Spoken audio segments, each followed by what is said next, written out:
It's a soggy Tuesday morning. I'm Chief Meteorologist Mackenzie Lake here with a look at our full Tuesday forecast. We're mapping out low pressure. It's moving through San Diego and through LA counties. We're just on the leading edge of this system and we're picking up a little bit of precipitation early this morning.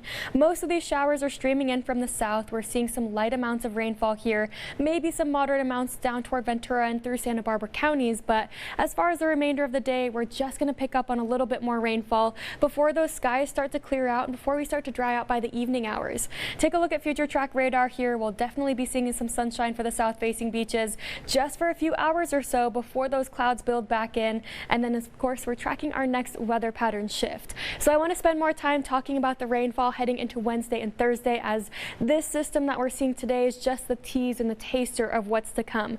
So take a look at how those winds completely transition back to the south here. And then take a look as we head through time.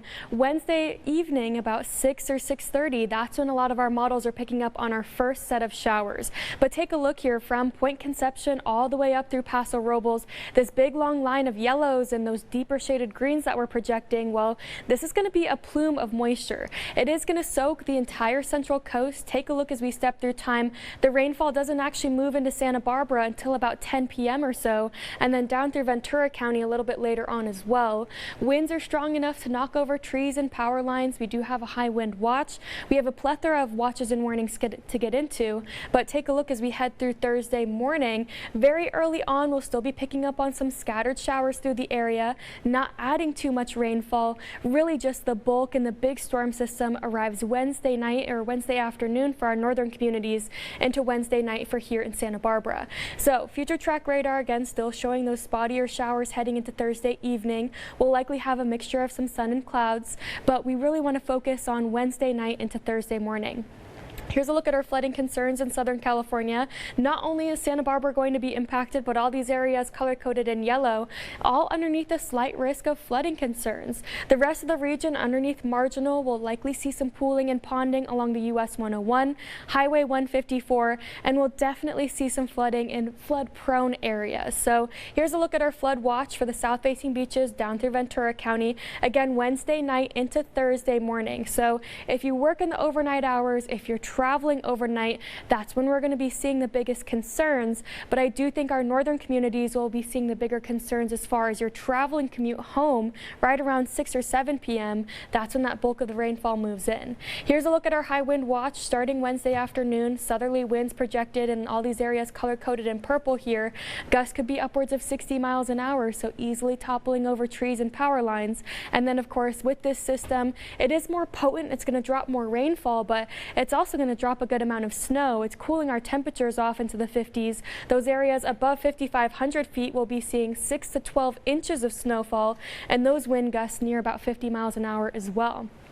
So here's a look at our possible outcomes. Again, we know that we'll have that heavy rain Wednesday evening into Thursday. We're expecting those stronger winds, but I really think the biggest outcomes will be just that pooling and ponding along the roadways, snow and high terrain areas. The National Weather Service is still highlighting this 10 to 30% chance of mudslides right near our recent burn scar areas. That's one other thing to keep in the back of your mind. So here's a look at future track rainfall. This is what my model's showing as far as rainfall amounts over the next few hours or so. Heading into Tuesday night, we're just picking up on very minimal amounts, about 1/10 of an inch or possibly less for most of the coverage zone. But then you can see here the real rain starts to move in heading into our Wednesday. So northern communities get soaked first, but then that rainfall arrives here in Santa Barbara, going from about 3/4 of an inch well easily to above an inch here. I do think that inch mark looks good as far as our forecast. I do think those areas above 1.5 inches are looking to be a little less likely. Here's a look at your umbrella forecast. So again, for Wednesday, I highlighted some areas of some concerns when it comes to driving. You'll definitely be seeing some rainfall by 6 p.m., but that heavier rainfall arriving right around 8 to 10 p.m. But here's a look at our full forecast for our Tuesday. So just a little taste and a teaser as far as rainfall this morning. Light through most of the area, overcast skies for the entire coverage zone, but again, clearing out nicely by the afternoon and drying out as well. Temperatures not looking too bad since this weak low pressure system's more out of our coverage zone. We're back up into the 50s near the coastline in San Luis Obispo, 64 there in Paso Robles, and you can see here temperatures down in Ventura County looking pretty mild. Have a good one, stay safe, and we'll have more updates on our mobile app and website.